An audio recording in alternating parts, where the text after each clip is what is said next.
Hi there, this first of the videos we'll be looking at piece versus pawn situations, and we're going to start by looking at the rook.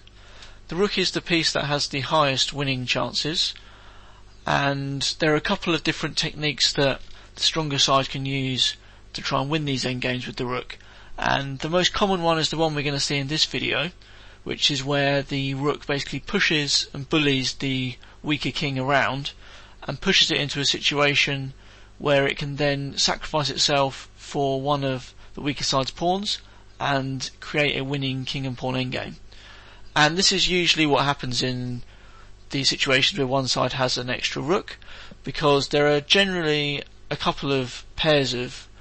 blocked pawns, and it's quite rare that there'll be a situation where you're running out of pawns, which is the situation we'll look at in the next video.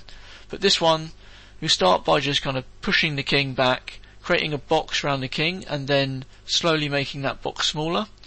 In fact, already white could play rook takes b5 and generate a winning king and pawn endgame, but in practice it's usually not really practical to calculate on every turn, can you capture the pawn now, can you not. It's best just to push the king back as far as possible, and then when there's no longer any need for any doubt, then go and sacrifice the pawn and push it. And black's best chance is to connect the kings,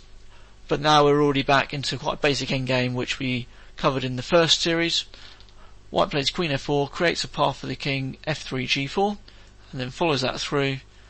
and black tries to follow, but again gets exploded by queen takes c3.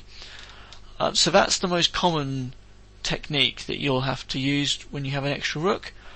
and the next video will look at a slightly less common one which may come up time to time, which can often help you win some games.